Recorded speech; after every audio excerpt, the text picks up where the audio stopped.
اور جگہ جگہ اس آواز کو پہنچانا ہے اور لوگوں کے اندر مسجد اقصی کی حرمت اور عظمت کا احساس پیدا کرنا ہے۔ اس کے لیے لوگوں کو امداد کرنے کا فریضے سے آگاہ کرنا ہے۔ اس وقت میں سمجھتا ہوں کہ جو صورتحال وہاں چل رہی ہے اس میں ساری نفلی عبادتوں سے زیادہ افضل عبادت ان کی امداد ہے، ساری نفلی عبادتوں سے زیادہ۔ یہاں تک کہ میرا دل تو یہ کہتا ہے کہ جو حضرات نفلی عمرے کرنے جا رہے ہیں تو اگر وہ اتنی رقم جو عمرے میں خرچ کرنی تھی وہ اگر ان کی مدد میں خرچ کریں انشاءاللہ عمرے سے زیادہ ثواب ملے گا۔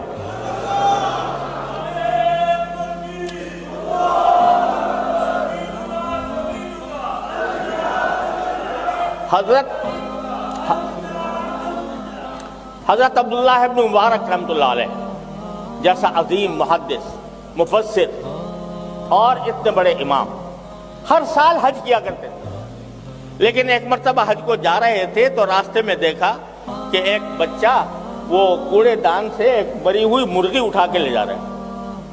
اس سے پوچھا کہ کیوں اٹھائے تم نے؟ تو اس نے کہا کہ جی ہمارے گھروں میں فاقہ ہے، کوئی اور چیز ہمارے پاس کھانے کی ہے نہیں، لہٰذا یہ مرغی میں اپنے گھر کے کھانے کے لیے لے جا رہا ہوں۔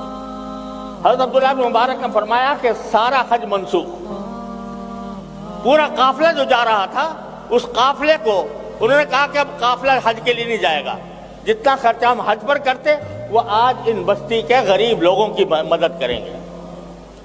اس لحاظ سے میں سمجھتا ہوں ہر نفلی عبادت سے زیادہ اجر و ثواب اس میں ہے کہ ان اپنے مجاہد بھائیوں کو مدد پہنچائیں۔ الحمدللہ اس کے بہت سے راستے موجود ہیں اور بہت سے ادارے یہ خدمت انجام دے رہے ہیں، ان کے ذریعے پرواہ نہ کریں کہ 10 روپے دیے جا رہے ہیں یا 15 روپے یا 1000 روپے دیے جا رہے ہیں۔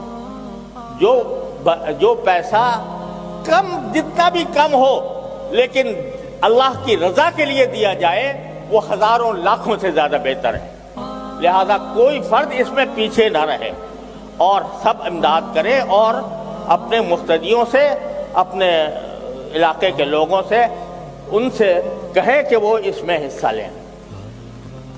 اور پھر آخری بات یہ بھائی کہ ہمارا سب سے بڑا ہتھیار دعا ہے اللہ تبارک و تعالی۔ الحمدللہ قنوت نازلہ ہمارے ہاں بہت سی مساجد میں، شاید سب میں ہو رہی ہے، اس کو جاری رکھنا چاہیے۔ البتہ شاید یہ بہتر ہو واللہ عالم کہ 1 مہینہ مسلسل کرے اور پھر تھوڑا سا وقفہ کر دیں، پھر 1 مہینہ کر دیں، اس طرح قنوت نازلہ کا سلسلہ بھی جاری رہنا چاہیے اور ہماری کوئی نماز ان مجاہدین کے حق میں دعا سے خالی نہ ہو۔ اللہ تبارک و تعالیٰ سب کچھ کرنے والے ہیں، انہی کے ہاتھ میں سارے فیصلے ہیں، انشاءاللہ یہ دعائیں رائگاں نہیں جائیں گی۔ اللہ تبارک و تعالیٰ ہم سب کو اس کی توفیق عطا فرمائے۔ وآخر دعوانا الحمدللہ۔